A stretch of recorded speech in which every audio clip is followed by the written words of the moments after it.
On a mission to persecute Christians in Damascus, Paul was intercepted. And in that experience, we learn about the two most important questions we need to ask ourselves. Did you ask yourself these questions?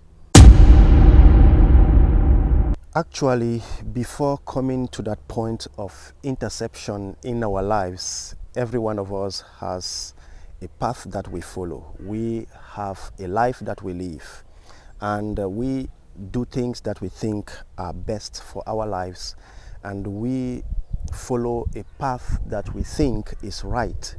We are born into this world, we grow up, and we pursue a career or engage in activities that we think are best for us, that have value, until the moment we are intercepted by God. We encounter people who tell us about God, tell us about Jesus, they tell us about the gospel, and we rebel. We refuse to accept. We do not want to listen. Several things motivate this type of interception in our lives. For some people, it is a spectacular and brutal experience like that of Apostle Paul that instigate a change of pattern, causing them to take radical decisions in life.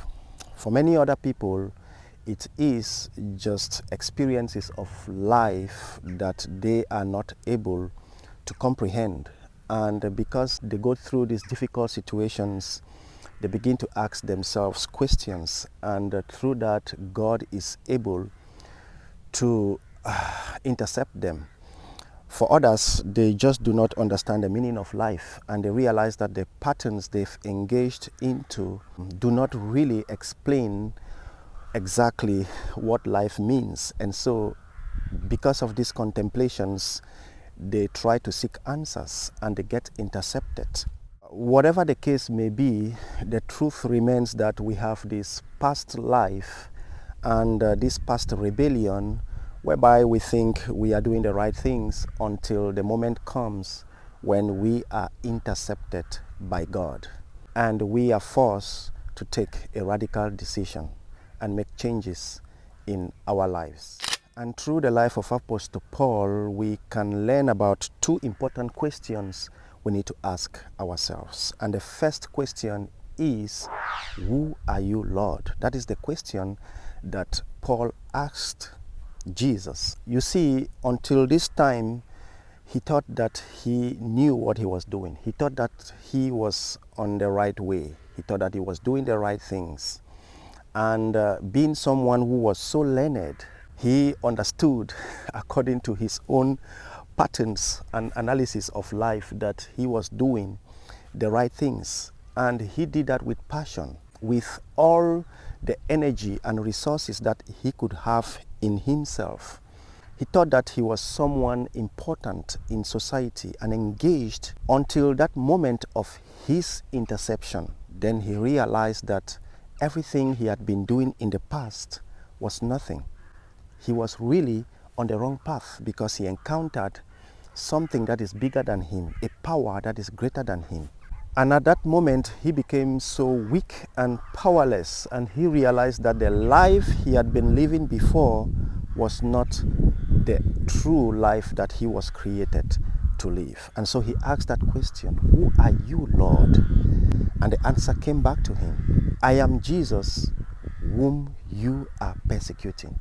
So until this time, he thought that he was serving Jesus. He thought that he was serving God. He thought that he was on the right path. Just like many of us today, we think we are on the right path. Many people are preaching to you about Jesus, telling you that there is God. Most of us are rebelling. Most people do not want to hear. And the question remains today, if there is God and you didn't ask yourself the question, who are you, Lord? You are in trouble at the end of the day. And so you can clearly see that Paul believed in God until the time of his interception. But he had not yet encountered the true God. Just like many of us today have so many gods that we believe in. Some believe money is their God. Some believe their job is their God. There are so many things that occupy our minds at the moment. And these things are preventing us from asking ourselves this question, Who are you, Lord? I was talking to one of my colleagues one day, and we were talking about Jesus. And of course, he's an unbeliever and he's a skeptic. But I asked him a question. What will happen to you if you die and then you go and you realize that there is God? What are you going to do? And then he said, well, then I'm effed up. I don't want to use the word. Then I said, well, you yourself, you realize that you're going to be effed up. The question that I'm asking you right now is, have you sincerely inquired on whether there is God or not? And usually when I ask this question, many people just pause. And of course, we can always plant seeds like that with the hope that at the end of the day, they will encounter the true God somewhere along the line. And so the point is, you want to know whether there is God. You want to understand whether Jesus truly existed. You want to understand, among all the religions that are in the world, which one is the correct one. This is your responsibility. Nobody is going to answer those questions for you. There are answers out there. You got to make that research, and you got to come up with the answers. You have a role to play, and you need to play that role.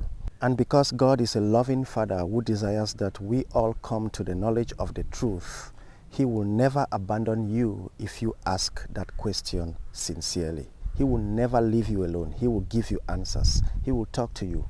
He will use all kinds of means to communicate to you about who He is. He will not abandon you. The question remains whether you have considered this question in your life. The second question Paul asks is, Lord, what do you want me to do? Now, this question is very important because many of us think that when we come to Christ, when we have known God, when we have found God, that's enough. That's all we need.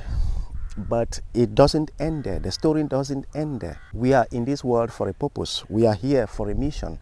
There is a reason why God created us. And it is challenging, of course, to know why we are here.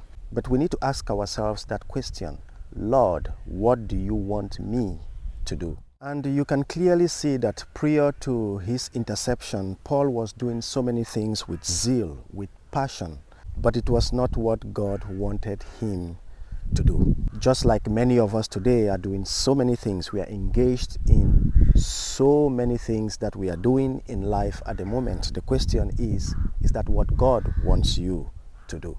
Life has a purpose. God brought us into Christ for a reason. There is a mission that He wants us to accomplish, and that is why it is even more important for us to ask that question. It is true that God ordained our lives from the foundation of the world, but it is also true that God gave us a free will, and we can choose to create a life of our own. We can either decide to seek God's will for us, or we can create a life based on our own futilities. You watching this video, I don't know your position at the moment. I don't know what you're doing at the moment. I don't know your state. I don't know what you're going through. Maybe this is the point where you need to consider asking these questions in your life. Who are you, Lord? And Lord, what do you want me to do? Paul thought he was living the dream life until he was intercepted by Jesus. And maybe Jesus is intercepting you now. God bless you.